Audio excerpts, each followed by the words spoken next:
Okay, let's have some fun here. Record and live and turn you off.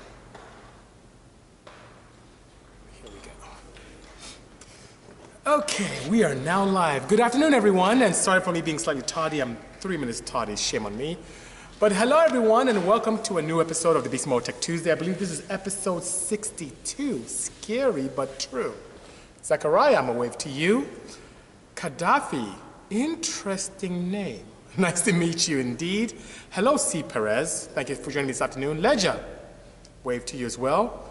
Come to Turkey. It's a bit of a trek. It'll be challenging for me to do today, but thank you nonetheless. Doom, good seeing you. Danny GSR, greetings. Good seeing you as well. Hello, Snake Force. Nothing special, just here at the facility, rocking my pink shirt as Duran makes fun of me, like Cameron. But that's okay. Pink's the new black, which is really cool. Hello, Arnie. I am well. How are you? Hope things are great. Imperium, greetings. Tony, V77. Good afternoon, and thank you for joining me on another exciting Tech Tuesday. What's up, Friday, Craig? Kevin, thank you so much for being such a great help last week into the weekend. I appreciate that. UK is in the house. Finn, thank you for joining me all the way from England. Deron is here, and he's right here, and he's laughing at me. Wait, how can you be here?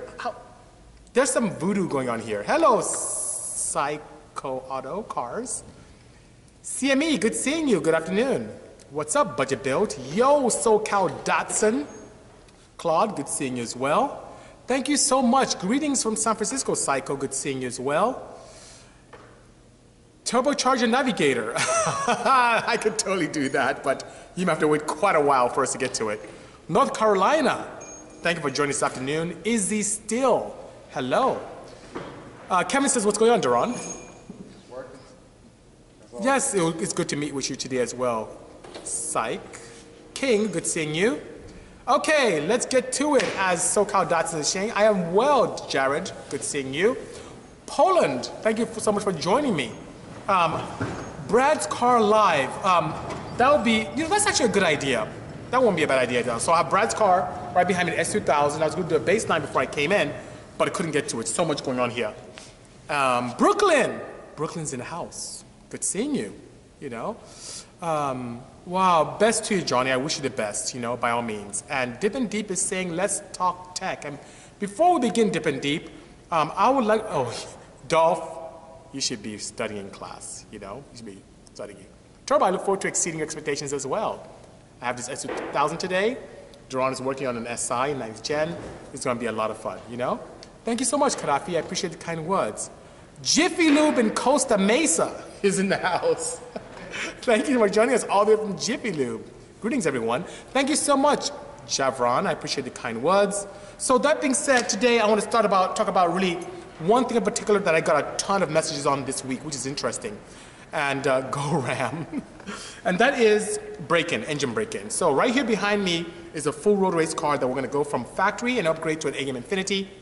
But the question I get a lot, and I got a lot this week for me to talk about today, is about engine break-in and the proper way to do that. So of course, when you have a proper break-in, a fresh engine either for myself or Duran or some facility or something you may have done yourself, the initial critical break-in is very, very important. And of course, I use this Purol Onyx, which is a premium break-in oil. It's a mineral-based oil with very high zinc, so it protects. So that being said, one thing that you have to do first, if you did the engine yourself and you did a meticulous job, or someone like myself did it, or Duran, and it's impeccably done, you could literally pour in the amount that you need. In this case, I have an SA30, so if your engine requires a 020, a 530, a 1030, this is what you should use to break in. If you require a 540, 1040, 040, a 2050, you should use the 40 SAE. You put in all the way to the proper fill with a new filter. You start the car up, let it idle to operating temperature, check for leaks, make sure everything is proper, and shut down. Do that warming up to operating temperature and shutting down 3 times. Now, if it's an engine that you don't quite know if the person did a good job in keeping things clean, you want to dump it out and put in fresh oil with a fresh filter. If it was meticulously put together, you can begin your excursion 2 ways. You can buy it at Bisimoto.com. I believe they have it on Amazon as well if you're too far away from me. Even though I ship globally, that's no problem whatsoever. And you have 2 ways of breaking in properly. On the dyno, like what I'm going to put this S2000 on very soon, After a partial and full throttle tune, which takes me about 2 to 3 hours, the engine is broken in. You can drain the oil and put in your oil of choice, ideally pure oil. If you have a street-faring vehicle, you can drive for 2,000 to 3,000 miles on the main road. One thing to bear in mind is not to keep a constant RPM. You want to vary throttle slightly and vary the vacuum, allow the rings to seat properly, because ring seal is very important. You have the zinc to protect the bearings, you have the zinc to protect the valve train, but you very much need to seal the rings properly by having a very nice interaction of the rings and the cylinders to have nice interaction to get a very nice seal, and you're good to go. Then after that, you can drain out your oil and put in your oil choice. Of course, I can't drive race cars on the street, so I typically break them in on dyno. And if you have a street-faring vehicle that you're not too sure about the base map in it, you can also do that on the dyno as well. Hello, Automotive KMD. Dip had a question. I think it had to do something with Series 1. Dip and Deep said, on a budget, would we smarter to go with a Honda or AM version 1 for a supercharged D series? Honda is more expensive than a good used AM V1. Dip and Deep, because V1 is not supported by AM, I would not. I'd rather save up, elect for my services, even or Darrow, and get a proper V2 on Infinity. That's the way to go. And I have some open box both Infinities and Series 2, so I can help you out there. You don't have to break the bank in getting proper engine management solutions for your setup, you know? Use the engine brakes. Yes, you can. You can use, of course, when you decel, it allows you to really seal the rings very nicely as well, you know? What makes your intake gaskets reusable? It seems they will compress after you install, and that's the beauty. It does not. So what you may see, especially if you install it with factory torque specs, it does not compress like you would see a composite gasket. So what makes it reusable is the material that it has and the fact that it doesn't, what's the proper word I can use, distort upon install and disinstall. And one thing that I don't talk about, which I should, is the ports on each of these tend to run slightly larger than factory. And why do they do that? So when you clamp it down and the gasket expands slightly, it doesn't stick into the ports. What I've seen with many intake gaskets out there, especially those of the heat shielding variety, a lot of them don't have the great material, which we use impeccable heat resilient material. And secondly, the ports are exact same dimension as factory. And what happens is when you clamp it down with slight distortion, it tends to go into the port. And what's the purpose? It tends to inhibit flow. So with the Bisimoto ones, you don't have to worry about that whatsoever. Onisoka is asking, is oil filter important? For example, an oil filter that has the lowest micron filtration. Yes, oil filters are extremely important to keep contaminants away from where you don't want to be, which is in between the hard surfaces and the bearings, which is absolutely a big no-no. Now, here's scary about that. Small micron filters are very good, but here's the danger if you get one that is not designed properly, that's super duper fine. You know what happens when those micron filters clog up? Bypass comes into play. There's a bypass built into these filters, and you don't get any filtration at all. So even if you have long life oils that you can do 6,000 to 7,000 miles in terms of oil change, I make it a habit of changing the filter more often than that, just the filter itself, you know? Dalton has a question about his 2018 CX-9. He wants to modify. It came with a 225 horsepower turbo. Can you do anything for me? Well, right now I can't, because I don't have a great relationship with Mazda yet in terms of modification, but stay tuned. I may have something for you very soon. But right now, I don't have any products in that realm for the Mazda CX-9, you know? AJ says, we always drive the Waggle van on dealer plates or get a smog checked or register it in Montana. I don't know yet. I really don't know, AJ Thompson. I haven't quite decided. Right here, I have so much going on. We have quite a few projects we're picking up, and me trying to find a way to drive that on the street is the least of my worries. So I haven't decided on that yet, you know? Thank you so much, SB Machine. I have yours here. So when you visit, I'll have yours good and ready, you know? Danny G. says, can I do a compression test on your Integra? Yes, I could, but I prefer a leak down because compression doesn't tell me the whole story. Do you know that you can have a blown gasket and do a compression test and it still show good results? That's why I am a huge advocate of leak down. Not only will it tell me what the culprit is, I can tell if it's a ring issue, a gasket issue, a valve issue, whether it's an intake or exhaust valve. It is a lot better way to diagnose the sealing of a cylinder. You can compress it at TDC. You can hear if you have gas escaping from the intake manifold, which means you have improper seals on intakes valves. You can check on the exhaust there. If you open the cover for the how should I say, radiator, if you see bubbles, you know it's a head gasket. If you pressurize one cylinder and hear it escaping the other cylinder, you know have a gasket blown between two cylinders. It is the way to go. I'm a huge advocate of that. Hello, D-Works. I am great. Hope things were well with you as well. Oh man, CRV, you missed a great event. The throwback meet at IBOC was really nice. Lots of variety. If you missed it and you want to see what's going on, if you go on the Bisimoto YouTube feed, and please subscribe, you will see me do a walk around of the entire event. I walked through the whole show, talked to a few enthusiasts, and it's almost like you being there.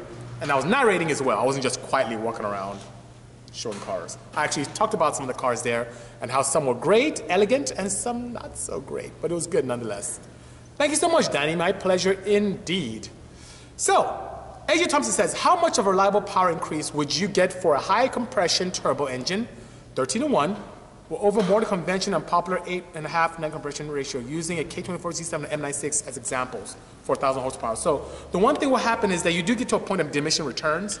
13-to-1, you still may be able to see some good things, but I definitely would like to be able to see a proper camshaft so that the dynamic compression is in a decent spot and your static is not ridiculously high to where you can induce easy preignition. Now, what you'll realize above and beyond just having high compression, you realize better throttle response, you make more power, less boost, but you do need to run a proper fuel. And you can keep it with the proper tuning very reliable.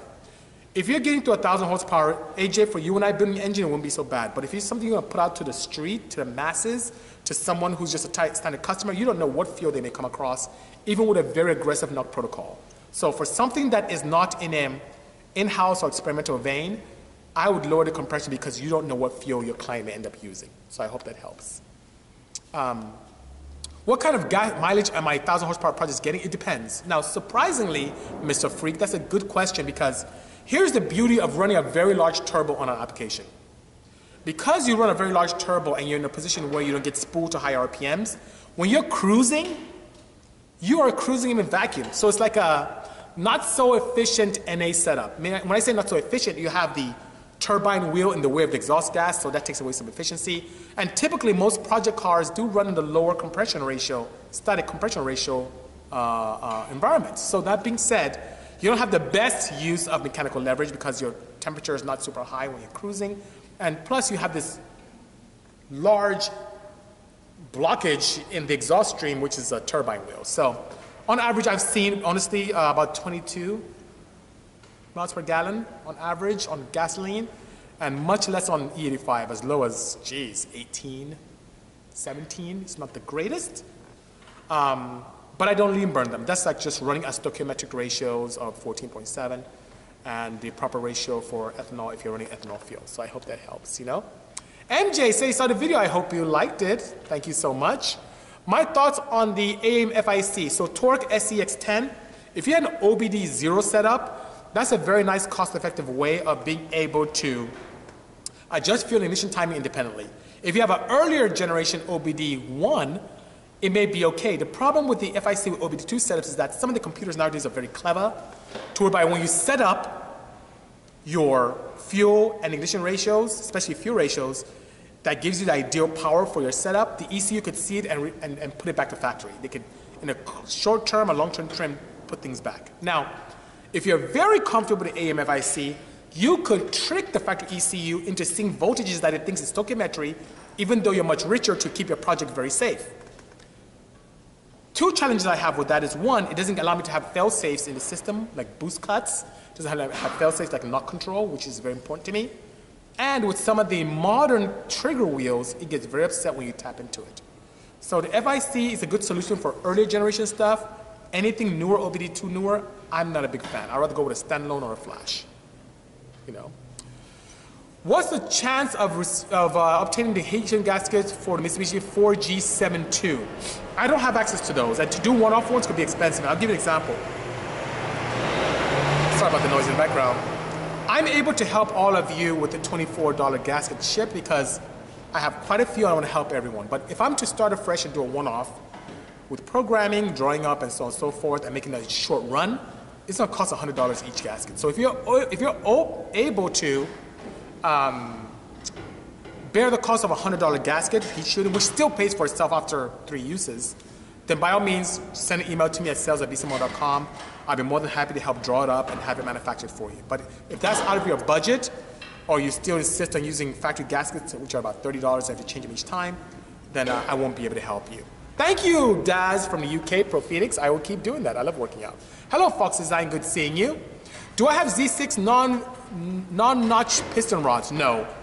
Because Mogoli is asking for the Z6, do I have any rods that don't allow you to notch?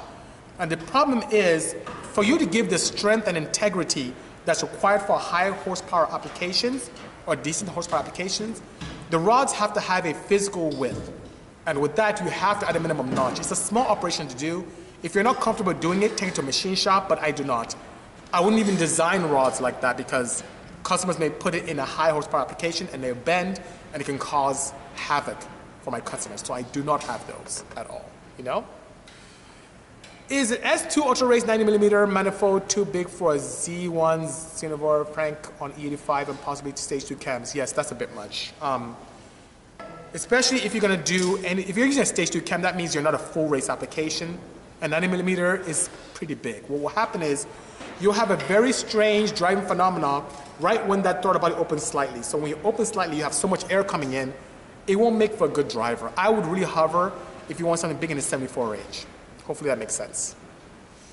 Yeah, please do CRV, by all means, you know. Mowgli, please share a comment again. So much is coming in. Have a great day as well, NAF Designs. Nathan said, I'm building a B20B in a CRX and boosted, of course. He'll be using my valve train, etc. Should he use a B18C head to get VTEC or no? Is it worth it? So here's the thing. It depends. I like the drivability that VTEC affords you. So if your goal is, let's say, 350, 400, no, you can stay with your B20B head, no problem. But if you're someone who wants to get a decent amount of power and you want to eat your pick and have it too, meaning you want good low RPM drivability and nice high boost application drivability, then yes, the VTEC one is worth it. But if you're 350, 400, no need. Don't invest any more money in it. You can definitely have a good time with your LS setup or B20 LS head, which is not a challenge, you know? Any engines on strong engines that handle lots of amounts of boost, for example, 30 PSI plus? Yes. Well, first it depends on your turbocharger. So if you're talking about 30 PSI on a GT28 turbo versus 30 PSI on a GT45, that's different. But one engine that handles boost very well is the 2JZ Toyota. And with that, you can push quite a bit of boost with the type of turbos that people typically use, which is pretty nice, you know? Where did my D-Series cam gear go? They're not on the Bisimoto website anymore. Actually, we still had some. I just sold some on Friday. So we're probably out of stock and we'll be getting some soon. I think I may have a red and a blue one in stock, but those are not very pretty. But I have a batch of black ones coming. Shoot me an email and I'll notify you when they're back in stock, you know? Yes, you're absolutely right, DM. That is a DA Motorsports. That's a topic we've discussed quite a bit. Thank you so much. I appreciate that, Rip the King. Yes, you want to cruise in vacuum, then turbo sighting is critical. So at Den Good, I know you mentioned you wanted something that spools quick, but also gives you a decent amount of power. Anything that spools very quick, what will happen is when you're cruising, you'll be in boost. And when you're in boost, that means you're pushing air into the engine. And to keep your engine safe, when you have that air forced in, you have to have the appropriate amount of fuel. And fuel consumption is always something that comes in hand with more air. So what I did in my wagon, the first wagon I had, which is very nice, and even the wagon I have now, is I size the turbo in such a way that when cruising, it's in vacuum and it's nice. Not when I'm cruising, I'm in boost. So that being said, when you tip into a boost is there, and that has a lot to do with not only your turbo sizing, but also the AR housing that you have for your turbocharger, you know? Kevin says VTEC is always worth it. Yes, it also depends on your driving style. It really does. If you shift in vacuum, you produce better yes, okay. Can an RX-7 FD3 ever run consistently? Absolutely, sir. Yes, it can, you know. I want to buy pistons and rods, but I want to know if they are non-notch. So Mowgli, no. You can buy from me, but once again, as I mentioned, I don't design rods that you don't have to notch with, because the only way to get a D-series rod for performance to clear with this 90mm stroke is to have a very thin or close to dimensions of factor, which doesn't give integrity or strength. I'm big on reliability. And if it means you taking time and notching the bottom of your sleeve, do it to allow you to have reliability. If you can't do it, send it to a machine shop, and it's not that expensive to have them notch it for you. It's not a big deal. It is the way to go, you know? L. Don Spencer asks, would a faulty oil piston ring cause excessive smoke condition under wide open throttle on a turbocharged engine. So compression is consistent across all cylinders. Yes, it could. But you know what else could cause you to have black and blue smoke? Especially if you have a built engine, crankcase pressure. So what will happen is, because you're boosted and boost elements are getting past the rings, it can cause a situation in the crankcase where you build a lot of pressure. And what happens is it can upset or unseat the oil control rings and cause that as well. So if you don't have a proper system that allows you to evacuate your crankcase pressure, invest in one. You may be surprised. You may be surprised indeed, you know? That's pretty good, Unique, and you can totally do that, you know? Good afternoon, Jamaica. Danka, good seeing you. Thank you for joining us. When will we see the Santa Fe, your most powerful car, and we never see it? Well, I did good. I got rid of it. Hyundai gave us that chassis in the middle of the, I would say, cycle of the setup, and that's it. They changed the body style, so there's no need for us to keep promoting it. So the car was sold away and somewhere in down West LA or something like that, and then some of the engine components are still here, so it's no longer with us, you know?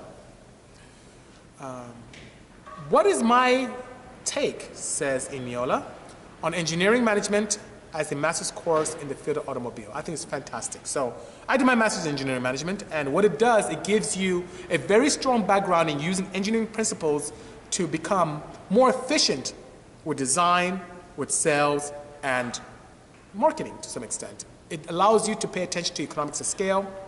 Even when you're designing a plant, it tells you about how to better manage people and to manage the plant design so that if one section of the plant breaks down, you can design another section of the plant and have it function while that's being repaired and not have any downtime or loss of revenue. So it's a fantastic, fantastic course that can span over multiple fields, whether it's automotive, it can span into pharma, it can span into chemical, it can span into nuclear, it can span into agricultural. It's a very well sought out curriculum. So I would say that you should explore it, you know.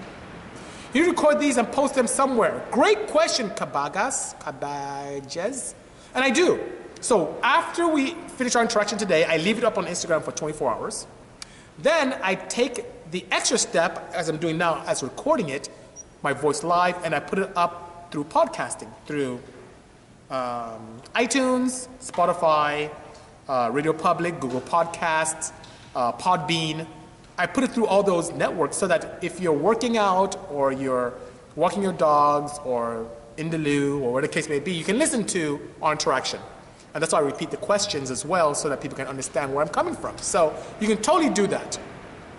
And that being said, I also follow up. I don't stop there. I put it on YouTube. So if you don't follow the Bisimoto YouTube, please go ahead and subscribe. Also click on the bell so you can be notified when I put new videos up. And I even have a playlist for all of the Bisimoto Tech Tuesdays. So you can reference at your leisure, day or night, whether in the United States or overseas. Unique FA5 is asking, have I done any tuning with Flash Pro? Duran, what do you think? Have I done any tuning with Flash Pro? Just a few. He said just a few. Tons! As a matter of fact, not only have I done tuning with Flash Pro, I've done a lot of beta testing with Honda themselves, with this Doug or Derek, the two proprietors there. We've done a lot of testing for the Type R, for the S2K. We've done a ton of things for the 9th Gen Civic and CRZ when it first came out. I still have the beta unit that they had initially. Yes, I've done quite a bit with them. Rico, if you see Hetty up front, she has the keys to the black car and the silver car. Okay, thank you, sir. That's my good friend Rico. He comes and takes care of me. He takes very good care of me. He is from Foam Brothers, and if you're in the greater 909, 951 area, he does a smashing job of keeping my cars looking pretty all the time, which is pretty nice. Best engines that like big boost, I just mentioned.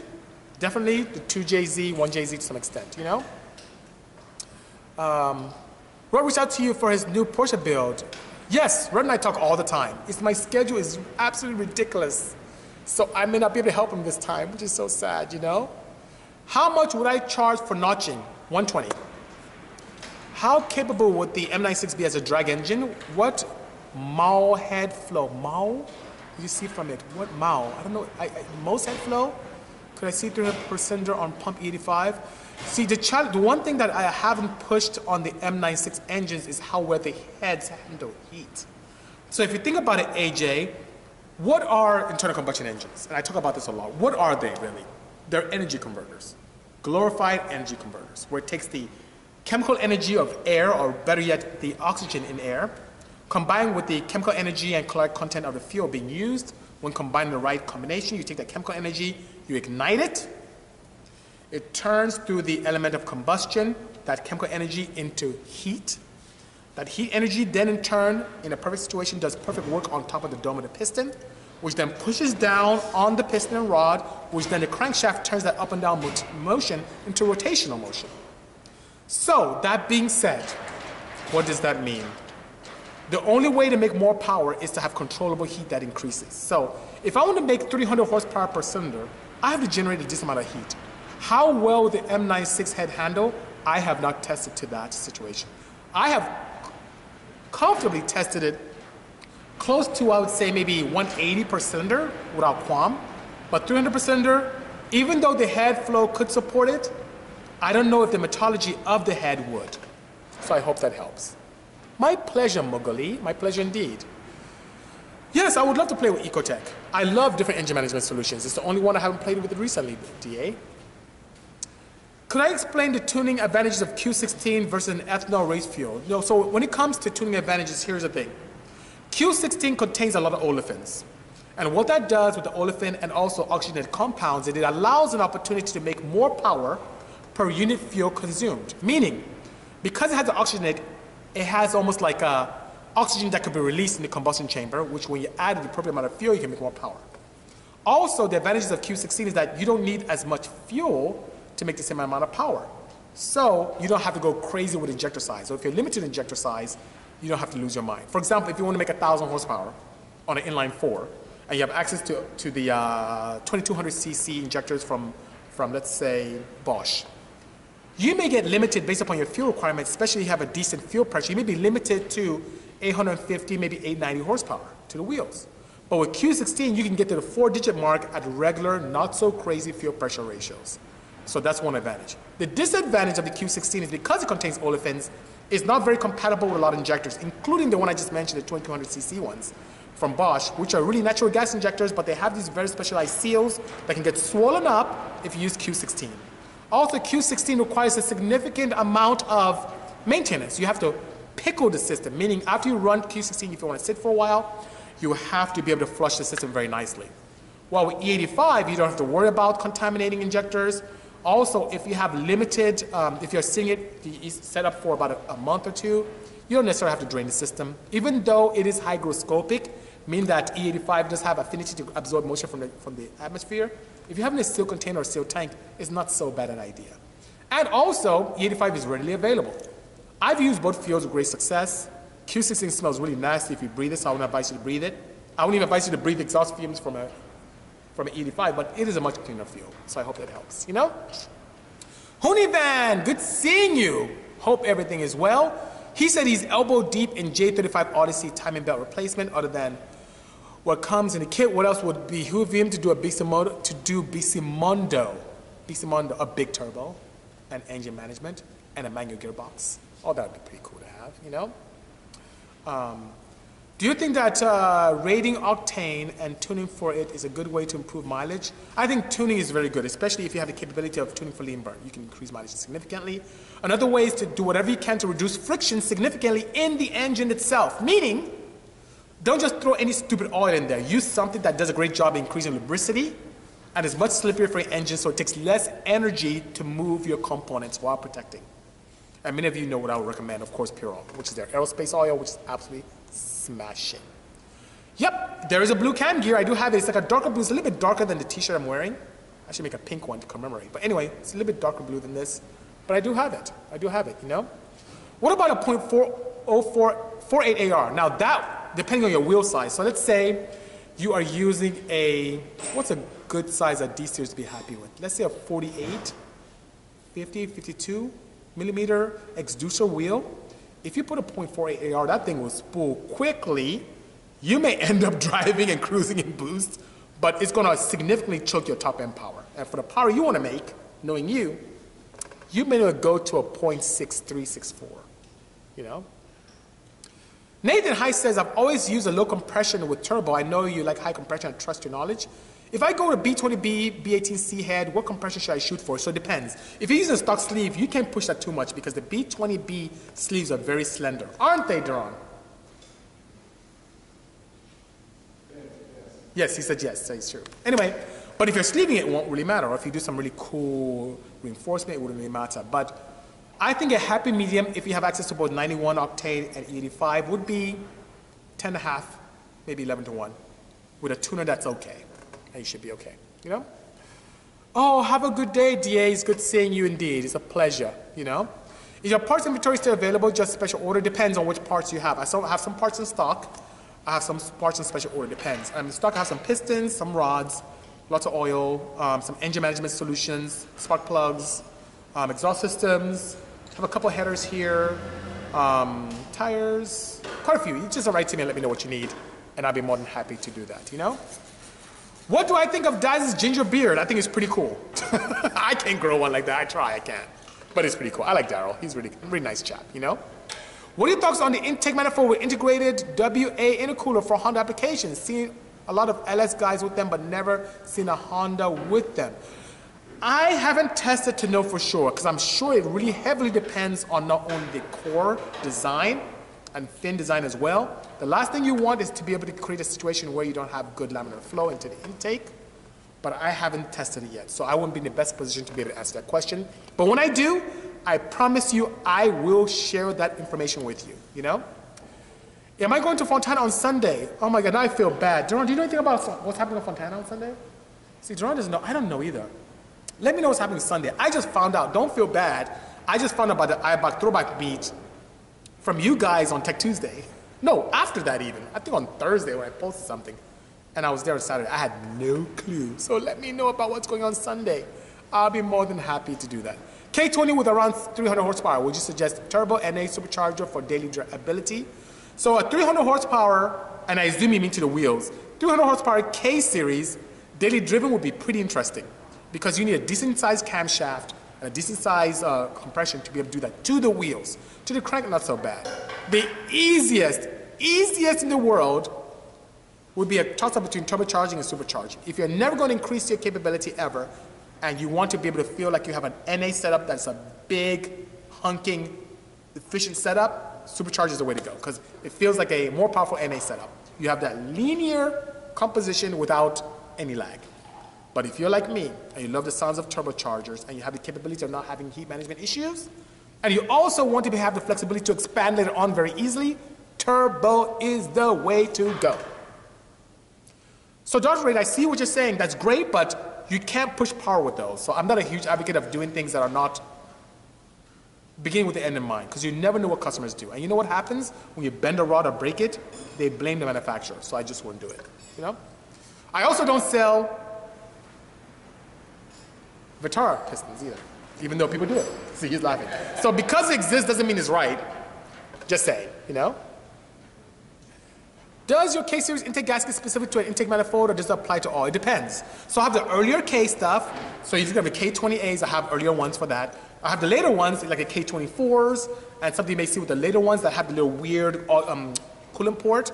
If you're looking for a K24 Z3 or Z7 for the 9th gen, I don't have those. I typically modify those to be able to work with mine, but I don't have those commercially available, you know? Danka asks, Bisi, what are your thoughts on the 1JZ that Vin has for daily use and drifting sometimes? Do you think it will make 450 and maybe 4 something torque on 9 octane? And what is available at the pump though? So here's the deal.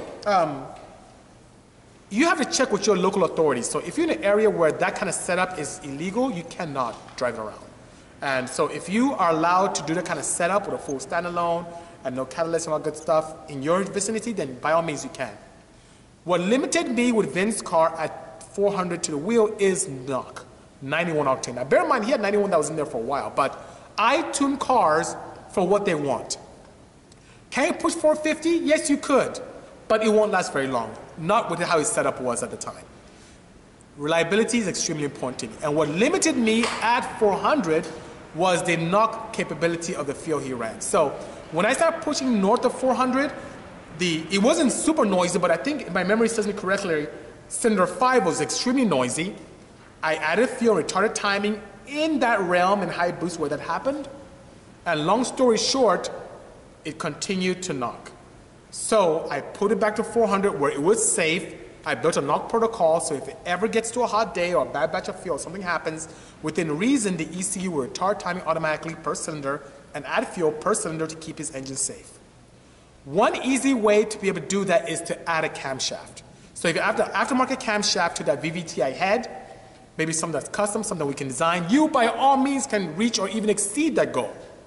But he had a factory camshaft in there, so that limited us. So I hope that helps. Is there any need for vacuum pumps for better ring sealing in modern engines? Yes and no. Modern engines typically have it. You know how you have that PVC that goes from your valve cover to your intake manifold? That is a pseudo pump. So what happens is air rushes into your intake as per consumption of your engine.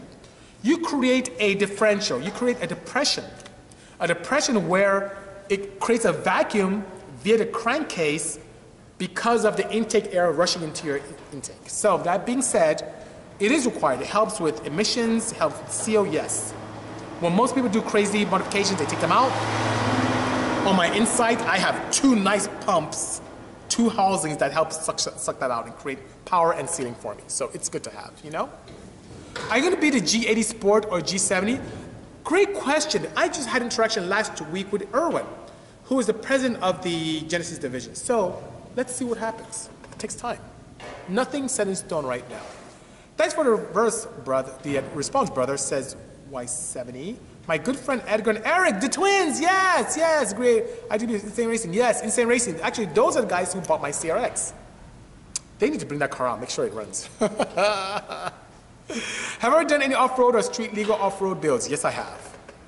Hello, damn it, Sam87. Good seeing you. Good evening, Marco. Alfie, how are you? Good to see you. How did it come up for you to tune the Hoonigan 1JZ S14?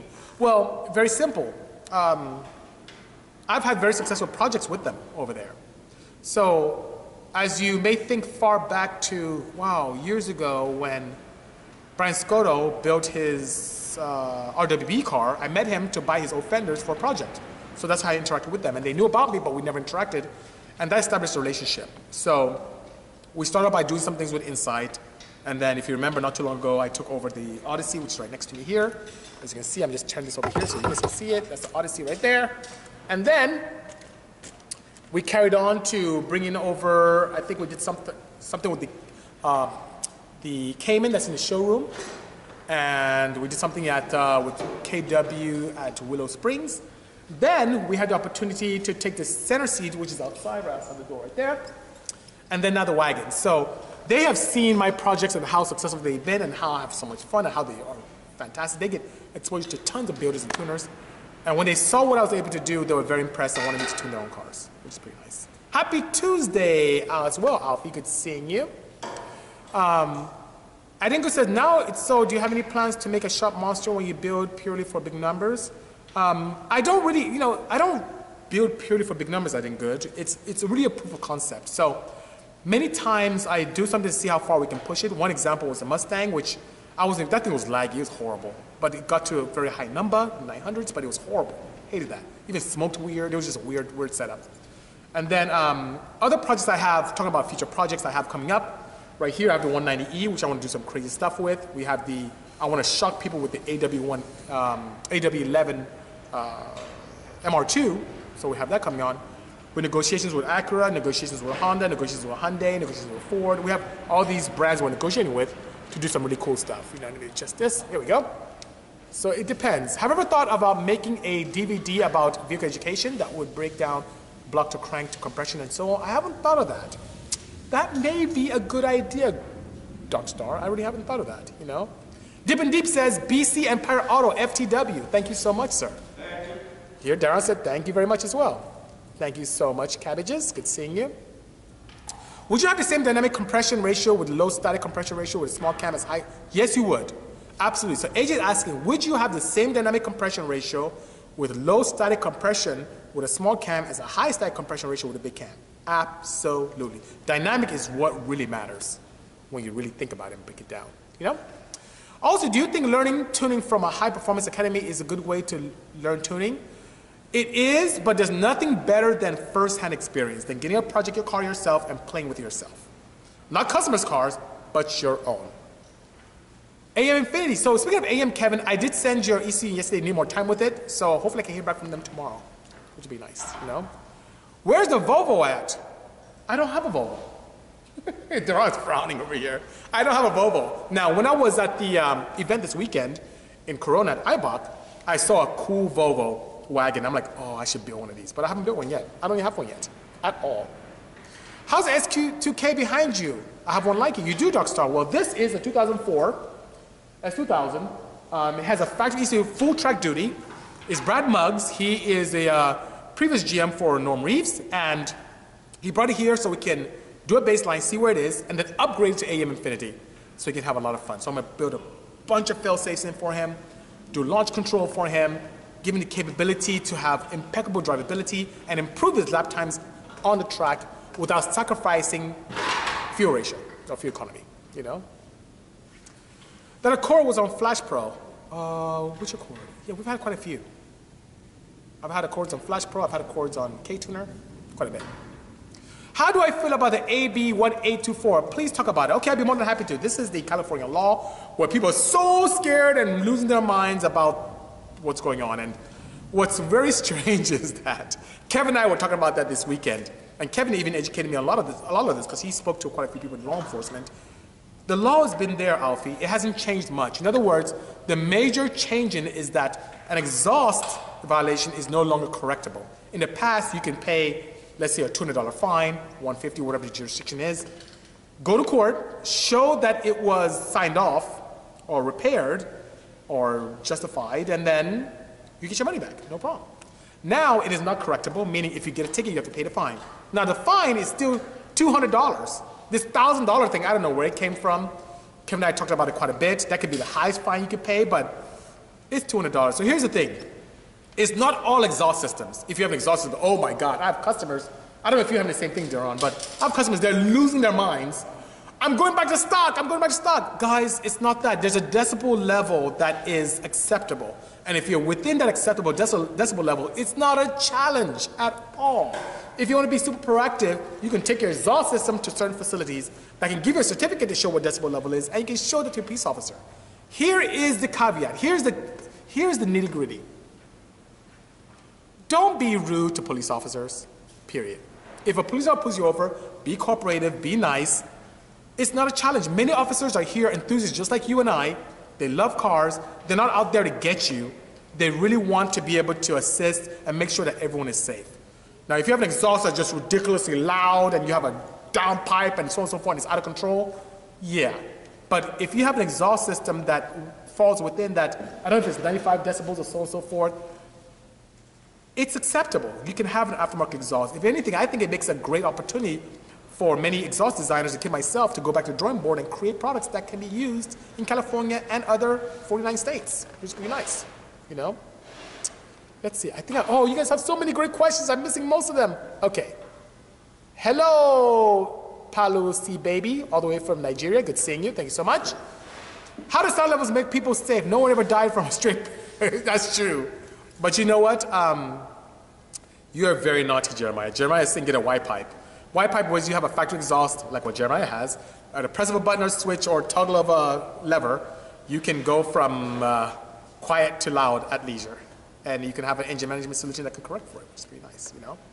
It doesn't. It's just one of those rules. Same way you'll say, you know, sometimes some people do complain that it's a bit of a nuisance, especially in your schools or hospitals and so on and so forth, so it depends. But I don't think it's a bad thing. I think it's an opportunity. It's very peculiar. Boosted Boy Dre says, I am using a fully built-sleeved H22 on Boost for a summer daily. Cannot wait to use Puro. I'm hoping to be able to enjoy it for commuting. Neptune, RTP, ECU. Good. You know, the guys from Neptune are also the same people who are responsible for K-Tuner, which is pretty nice. And their system is very, very nice and very user-friendly as well. And tends to fill some of the niches that Honda doesn't fill, which is pretty nice. But of course, the Puro, you will love it. Very high heat resilience, very high chemical resilience. It is my oil of choice, and those guys know their stuff. From aerospace, they are badass. They're very nice, you know? To go 85 on a B16 turbo with 440cc injectors work? It depends on your horsepower goal. If your horsepower is 350, then no, you'll be fine. Barely. You may want to go to 1,000 cc's. That's what I would do. The 1,000 cc Bosch injectors, the EV14s, they are pretty cost effective nowadays. They give you great opportunity to expand. Go 1,300 if you could, if your budget allows you to. But they have such a fast, how should I say, they have such fast coils inside the bodies that you don't have any idling problems whatsoever, whether you're ED5, flex fuel, or gasoline. That's what I would do. Don't muck around with 440s. You need more than that. If you're an NA, road racing, trying to do 200 horsepower to the wheels, knock yourself out. V16 turbo, and you want to be able to push a little bit of power and have good, I would say, duty cycle, that would be an 85 or lower to allow your injectors to work the way they should.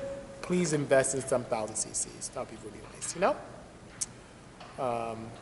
That's so fun. I don't think that's the case, Kamikaze, but that's pretty nice, you know? Yeah, valley fitted, you're absolutely right. They're very cost effective. You can, you know? Do you think stroking an F20B with the F23B bottom end would be worth it for a turbo setup? Well, you know, once again, Caitlin, you are force inducing. So the one thing, when you stroke, you're trying to increase displacement and getting more air into the engine. When you're turbocharging, you get more into the engine.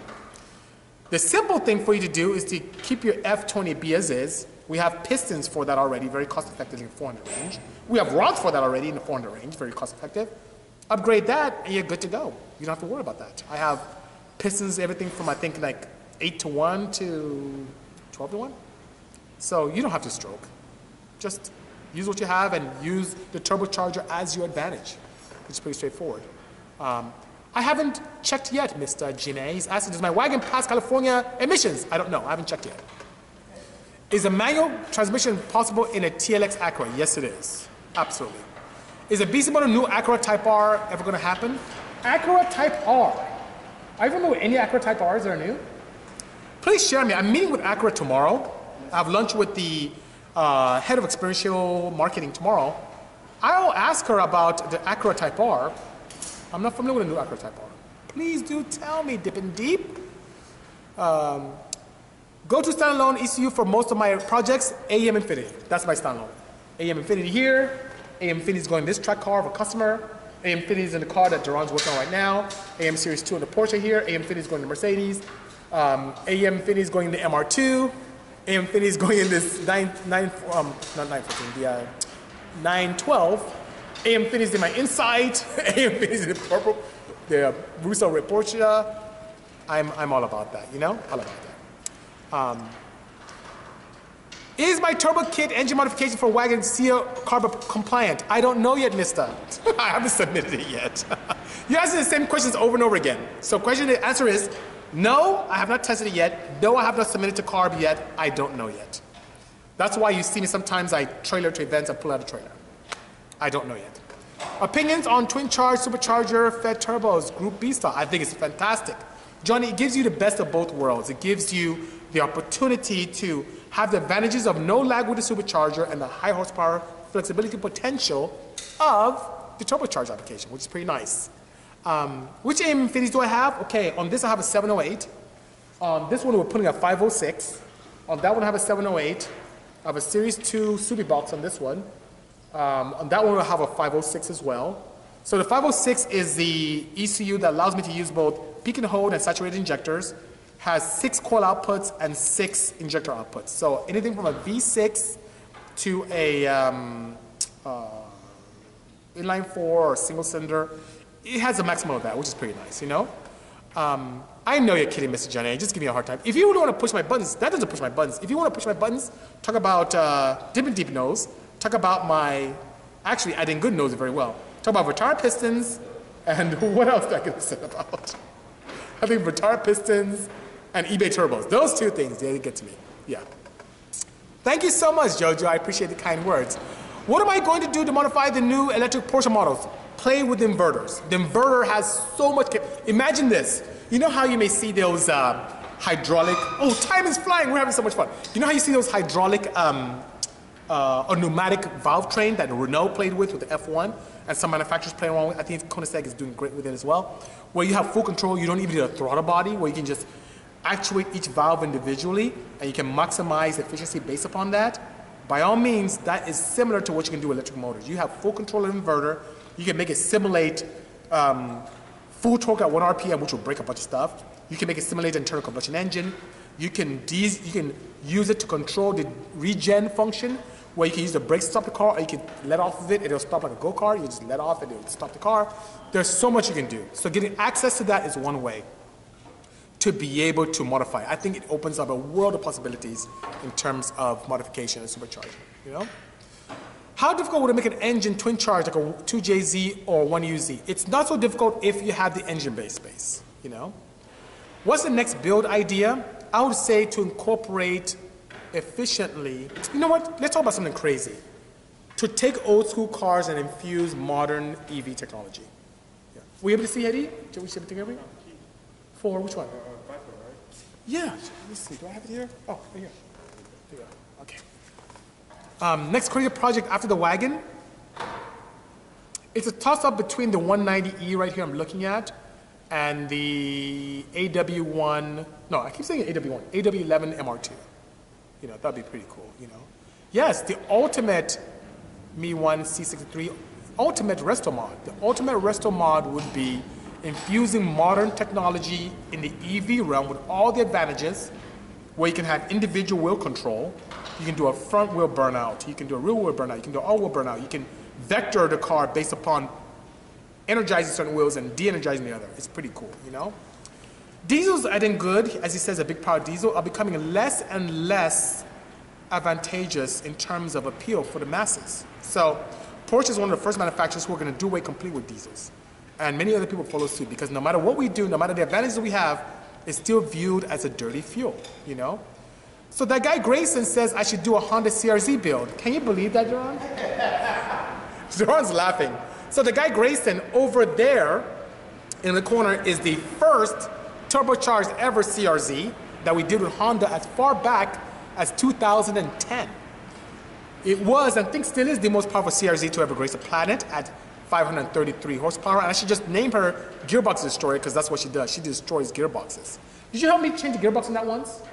No. Okay, that was before. So at the old shop, we changed so many times that my good friend David, who now has access to it, had me detune it to 350 because it was just destroying gearboxes left and right. So we've done quite a bit in terms of CRZs. We're the first designer for the piston, first rod designer. It's a pretty potent engine, so we've done that, you know? Do you make NSX engine conversions for an Odyssey minivan? Is it possible to swap manuals to it? No, I don't, only because there's no market for that, Son of Pain. Son of Pain, the C engine, what is it, C30 or the C32, are very hard engines to come by and extremely expensive. It's so expensive that most in SoCal, I can't talk about the rest of the nation, but in Southern California, most NSX guys are now opting to put a K-series in their NSX, take out their C-series engine and put up. So no, it is possible to do, but no, not at all. There's no C conversion because there's no demand. Is it possible to swap a manual? Yes, right here next to me is Odyssey we did as far back as 2013, and we used an Acura TL Type S gearbox to convert to a manual with a custom shifter based upon EP setup, EP Civic setup, and custom pedal for the clutch. What trans would you use for a TLX manual conversion? What trans would I use? You have many options. The easiest thing would be a TLX. Jerron, for the TLX, what engines do they use for that TLX? He knows a lot more than Acuras than I do. Is it K? So they never use a J, right? Okay.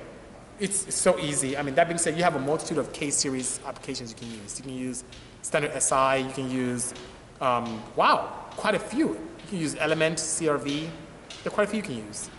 Any thoughts on LS VTEC? I think it's a cost-effective way to combine the advantages of a VTEC head, ideally with the bottom end that's more cost-effective and or much more displacement if you're going with a V20.